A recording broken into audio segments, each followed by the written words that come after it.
challenged our group on Monday, to respond. And, they responded with their practice. They responded with a bunch of belief today.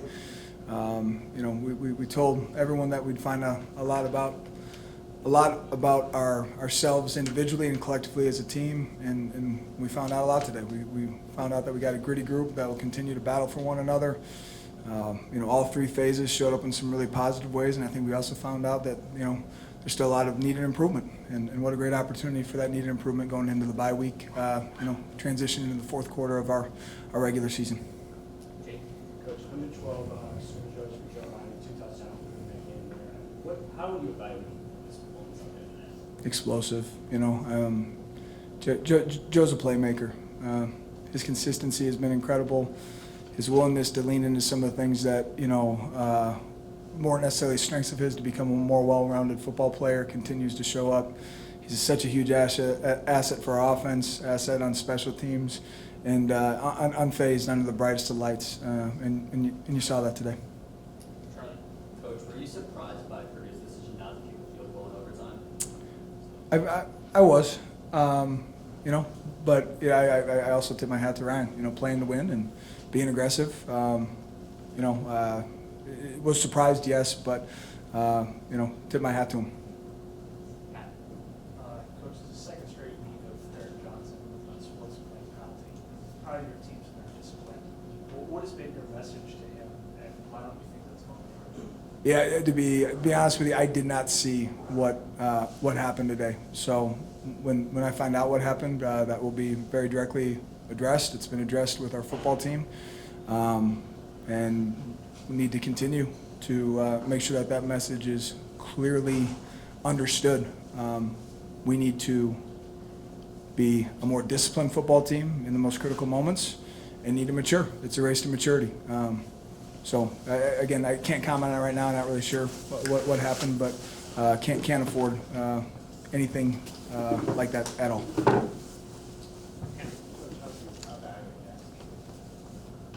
Gritty, tough, resilient, unfazed by what others think of him. Just continues to show up and play his butt off, and he should be really proud of himself.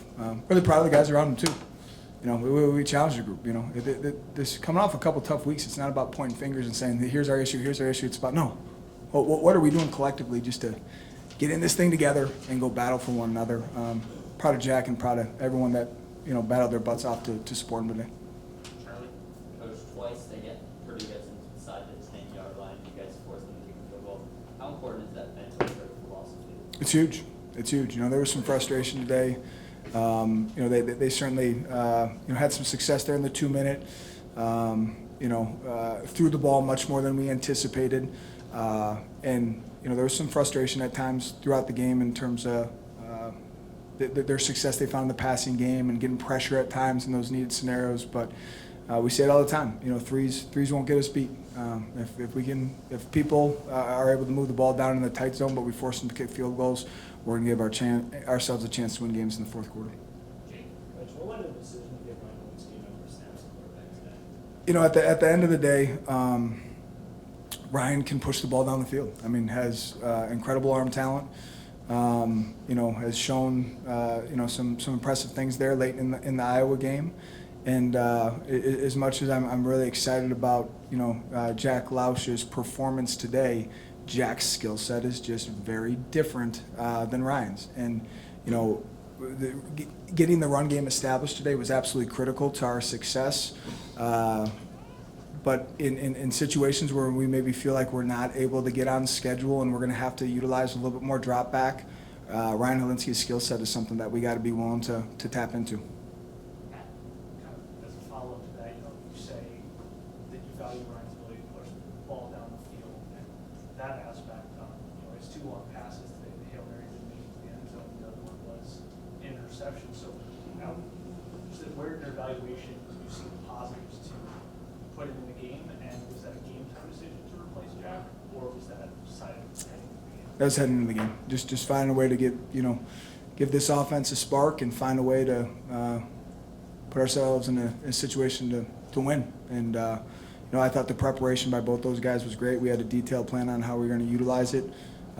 Hilly and his opportunities to practice this week performed at a really high level. Excited for Hilly to build off of that. Also really excited about Jack's performance today, and so much of it comes back to the run game that we were able to establish. So what do you think we'll see again this season? We're going to go into every week with narrow focus on what do we need to do to find a way to win a football game this week, and if that includes Ryan Helinski, we will not be afraid to tap into him. Coach, on Monday you said rushing attack 23 attempts, 37 yards. You think that's a job Yeah, absolutely. You know, I think they found a little bit of success there in the 2 minute at the end of the half, and you know, with us continuing to hold the lead, you know, whether that was part of the game plan or not, you know, got a little bit more pass happy, but for us to be able to control the run game in the first half, and you know, hopefully make our opponent feel like they were playing one-handed a little bit was absolutely critical. Charlie, specifically, what did you see out of Jaylen today? You know, I have no idea what his stat line looked like, but what I see out of Jaylen on a consistent basis is super physical in the run game, someone that you love having lined up over a tight end, high motor, you know, embodies so many things that we want to have out of our D-line play. But if he produced at a high level today, he was playing in the backfield a bunch, and that's something we talk about against these stretch outside zone teams. You don't run sideways, you knock back, you play vertical, and you know, that definitely showed up. Couple more, Jake. Coach, team high 8 tackles for Grayson Metz today. How have you seen him step up in his past few weeks and sit throughout? Yeah, just the way that he prepares, but the preparation out of Metzi hasn't been any different, you know, these last 2 weeks than it was prior to his starting role.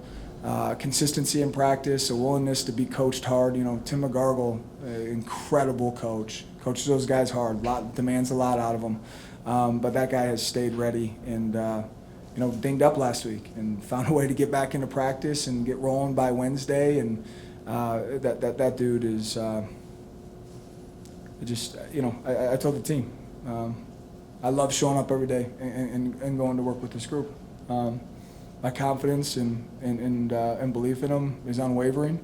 I know the results haven't been everything we want them to be this year, but when you got guys like Grayson Metz showing up every day, leaning forward in their seat, you know, after a great win or a tough loss, ready to roll for the next week, as a coaching staff, you can't help but just show up and battle every week, and really excited for us to get things back on track this week and go into a bye.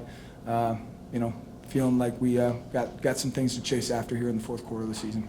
You had a fairly promising drive at the end of the game, trying to get in the field goal range, but you didn't have any timeouts, also 2 delayed games. What was happening from a game management perspective to get to that point? Also, why wasn't there a spike in the second last one? Yeah, no, absolute. You know, for us to have to burn 3 timeouts the way that we did, absolutely inexcusable. That's got to get fixed, and you know, everyone knows that. There's a level of, you know, different issues on each one, but the overall level of urgency in and out of the huddle needed to improve in those scenarios. We can't be sitting in the fourth quarter with 0 timeouts. Last one, Brad. Coach, you seem like you guys put Cam Porter in motion a lot today to kind of exploit mismatches and create traffic. Was that an intentional part of Zach's game plan, and how much was that kind of a focus going forward? No, absolutely, very intentional. I thought the plan this week was really well thought out and really well executed. Huge credit to the offensive staff. And again, we're always going to find things that we can improve upon, but not only the plan, but the preparation and the execution this week.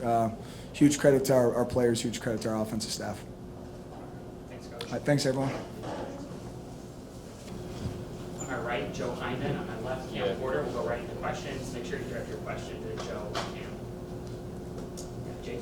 So that was your first career multi-time game. What did it mean to you to get in the football coverage? First and foremost, all glory and honor goes to my Lord and Savior Jesus Christ. Without him, I'm nothing. But it just felt really good getting in the end zone twice. It's just a testament to my teammates blocking for me up front, and then Jack, with his connection that I have with him, just getting me the ball at the end of the game. So just a testament to my teammates and my coaches getting me in the right spots. Cam, it seemed like you were used a lot for the game today. I mean, how much in the weekday preparation, you guys emphasize that, and how do you see it play out for you? I mean, yeah. I mean, kudos to Coach Lujan, you know what I mean? It was kind of in the game plan this week to work me in a little bit to the pass game, you know what I mean? And seeing Joe take over the run game, I was able to influence the pass game, so it was really cool to kind of switch roles a little bit, you know what I mean? Because most of the time he's the receiving back, I'm the running back, so it was really good to see us both have success on the field today. Both of you guys kind of mentioned you switch roles a little bit. What's the dialogue like between you guys during the game and what you're seeing on the defense?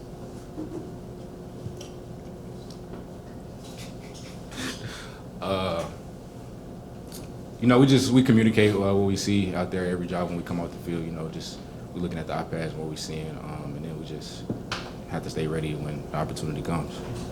Yeah, I mean, Joe kind of hit it on the head. I mean, obviously we like seeing both each other have success, you know what I mean? Because at the end of the day, if we all have success, the team is having success, and that's the ultimate goal. So, like Joe said, when we come off a side, you know what I mean, I'm asking him, he's asking me, like, what did you see? What did I see? And the communication is key, you know what I mean? Because those in-game adjustments are big, you know, and it was really cool to, you know, see Joe rip that one early in the game and then have that walk-off on the end. Charlie? Just on the 51-yard rushing touchdown, what kind of opened up for you? How did that play develop? It was just outside zone, something that we work on all the time. And I hit the front side, credit to my O-line and the tight ends blocking for me. I had to be patient a little bit, then I saw the hole open up, and then I just hit it, put it in second gear, and I was gone. Right, Jaylen Pate. On the left, Jack Lausch. Same thing. If you have a question, raise your hand. Make sure you direct your question to either Jack or Jaylen or both. Matt? Jack, career high 250 yards. A lot of ups and downs throughout the game. How are you able to keep the keel with that stretch? Yeah, I think just control what I can control and us control what we can control. I thought we had a great plan coming in. Pretty simple defense, and I thought our guys did a great job of also staying calm, staying collected. The whole team, all three phases, and that was great. That was huge for us to be able to win a 4-quarter game like that. We're excited to keep building. Charlie? Jaylen's career high 3 tackles for loss today. What does that mean to you? It meant a lot. I mean, obviously on team level we have certain goals and stuff, but individually, I'd be lying if I said certain parts of this season haven't been frustrating leading up to it, just because I know what I'm capable of and stuff. I feel like up to this point in the year, I've really been kind of just leaving a lot of stuff on the table. But my message to myself this week was just to prove myself right in terms of all the things I've been doing for the last 5.5 years and stuff. That I'm a certain type of player and stuff, and I still have some things out there, but ultimately it was the right step in the right direction. And like I said, I kind of validated the work I've been doing. So now it's just continue to build on that.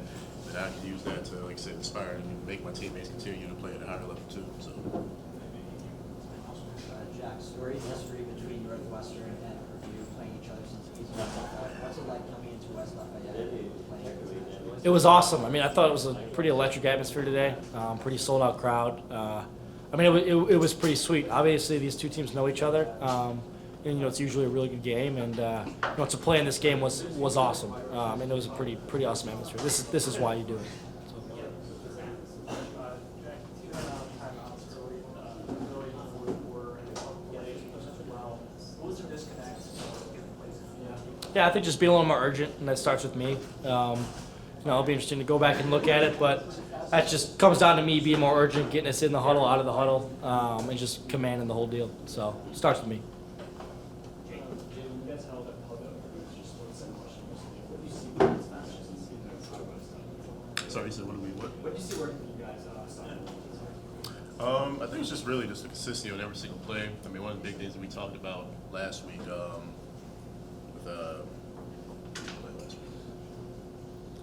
Iowa.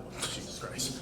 It's been that type of week. One of the main things we were talking about with Iowa is if you go back and look at that game, out of the 59 offensive plays that Iowa ran, probably for about 56 of those plays, we dominated them. Caleb Johnson wasn't doing anything, and then 3 plays we had just absolute breakdowns and stuff with missed tackles and stuff, leverage cuffs, but because of those 3 plays, that kind of just negates the whole thing, and nobody really cares about the other 56. It's about those 3 that you messed up. So the whole thing is this week was just the consistency on every single down, not having those one little slip-ups, because with defense, you can play great the entire game, but if you just give up one thing, one guy misses one thing, that just blows up the entire game, really. So just the consistency from snap to snap to snap.